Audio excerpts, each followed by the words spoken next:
What up? It's your boy, the Incredible Man. Yes, I'm back at it again, and this is my discussion / review of Vinland Saga episode 12. And I thought it was a wonderful episode, man. I love the fact that everything that happened in today's episode happened right in front of our eyes. There was nothing off camera, or we had to pan or cut away to do anything. Everything happened right there in front of our eyes for us to see and enjoy and feel everything that they felt. And I love that, man. I mean, huge shout out to Vinland Saga for doing that, man. And I guess because it's a sending, I mean, that's why it happened. I mean, sendings are geared towards, older men. But I love the fact that that happened, and I absolutely enjoyed it. Now, I'm guaranteed you're going to have some people that was like, well, it was a slow episode. I didn't like anything about it. It was just so dull until right there at the end. I enjoyed it from start to finish. That was just me, and that's my opinion, but I enjoyed it from start to finish, and I love getting everything that we got in just one whole episode. There was like nothing where we had to cut away a pan or do anything. It all happened right in front of our eyes, and we can enjoy every single moment of it. I love that. But let's start off, man. It picked up right after last week's episode, where we still have Askeladd and everyone trying to escape Thorkel. Excuse me. Then we have Askeladd talking to a ferryman, trying to get a letter across to the other side to receive reinforcements. Now, at that time when that happened, I thought that it was going to be the king, well, Prince Canute's father, and that he was asking him for reinforcements. And I was like, okay, well, I can see that happening. But then we come to find out that it's the Wales. Well, not the Wales, but it's people from Wales that was helping him. And the dude and Askeladd talked to each other, and Askeladd kind of bowed and everything. So I'm assuming that I can't remember his name for us. I can't remember his name. But anyway, I'm assuming that him and Askeladd go way back. They know each other, like really know each other, because the way that he was acting around Askeladd and the way Askeladd was acting around him, I feel like there's a connection there that I'm hoping that we kind of dive into in the next couple episodes. So yeah, they done that, and they got away from Thorkel in that moment. But while they were waiting for him to come, and they were steady trucking on, we got to give major props to the ears this episode, man. This man is phenomenal, man. This man was listening to the ground, and he heard, it was like, okay, dude, I'm telling you guys, shh, be quiet, I'm listening. Okay, Thorkel's about a day and a half away, so we need to keep on trucking. This man heard the way from them marching and the horses and everything, that they were like a day away, and they were highly on their tail. Dude, that is phenomenal. We have to get this man his props, because that is an awesome skill to have. Let's not let this man get killed. He needs to stay alive for the sake of keeping the rest of us alive, and I absolutely love that. Also, dude was like, shh, keep him quiet. Okay, I hear 2 horses up on that hill. Dude, major props, man. This man's ears is phenomenal. This dude can hear anything. So after that, they started trucking and going on, and then they came in contact with the guy from Wales, which I believe him and Askeladd actually know each other, and they have a history together, and I would love for the show to actually dive in and touch on that. So yeah, they get there. Then they get to the village in Wales, and Ragnar was making this big spectacle about, well, if we just keep on going up the river, we'll be to where we need to be safe. But what Askeladd was saying was that we can't take these ships from these people, because that's pretty much their sole means of transportation, and it's their village and their ships. We can't do that. But they will show us the pathway to go by land. Ragnar wasn't having that, man. He was like, no, we need to take these ships. Okay, we can take 2 ships. No, we can't take these people's ships at all. Leave these people's ships alone. And this whole episode, I got so annoyed by Ragnar and Prince Canute. After last week's episode, I was willing to give Prince Canute the benefit of the doubt, and I was like, okay, yeah, man, he done took his helmet off. He's going to show up. He's going to really give us what we've been asking for from the prince. But he did not. He didn't do any of that. But I've talked to some people about it, and they were like, the prince is going to show up eventually. He's like, give him time, but he's going to show up. But I'm so ready for him to show up, because he's not showing up right now, man. This whole episode, he was sitting there like he was just so lost in translation, man.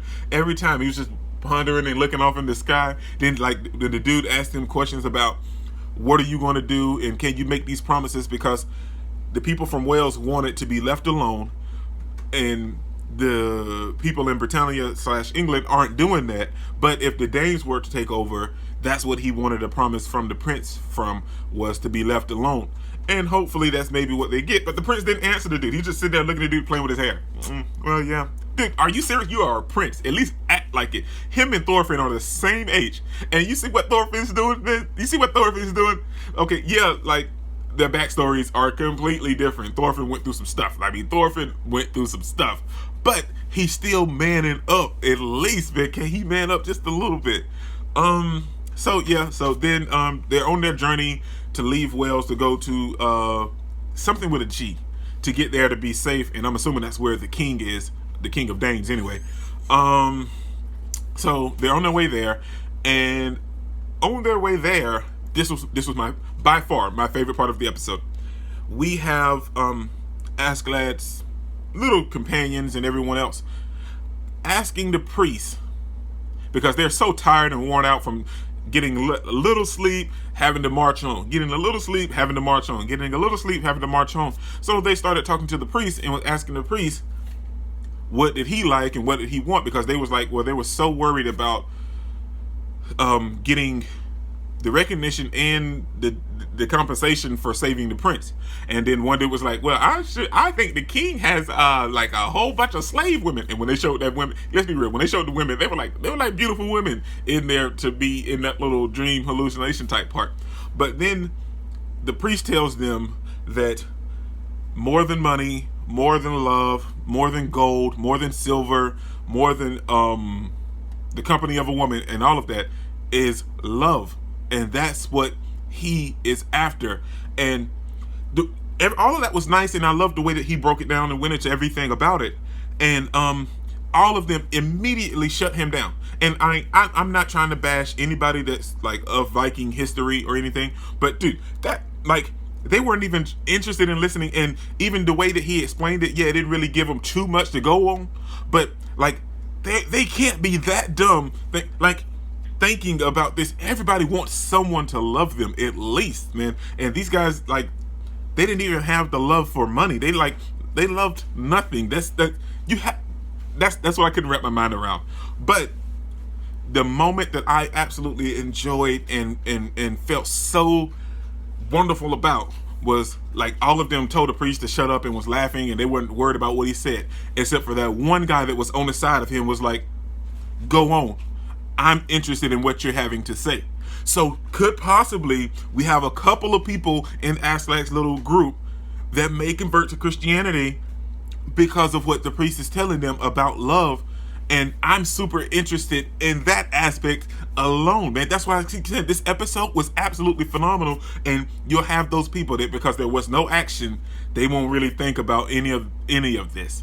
But then we have we see Askeladd coming to the ferry in the body of water where Askeladd and everyone crossed, and was like, well, how did they get across and why did they cross and everything. And then they just kind of just go through this whole little thing, and then they cut off of Thorkel.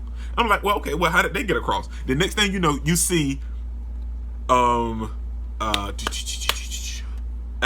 and the dude talking, right? And he was like, is that your prince and all of this and going on and stuff. And then he was like, well, Askeladd was saying some memorable and momentous, wonderful things about the character, right? But you think that until you saw the flashes what were showing, and he was talking about Thorfinn.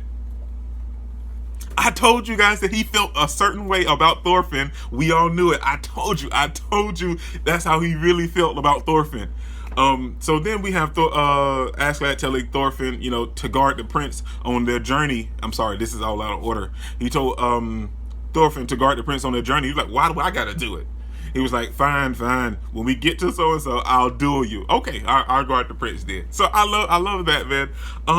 So then on their journey, we get there and they come in contact with the two people that were supposed to help them once they got to another place in Wales. And these people, the ears again saved him because he heard something. And then the two people were like, did they notice? Because Askeladd told his friend, I'm assuming, to stop and wait.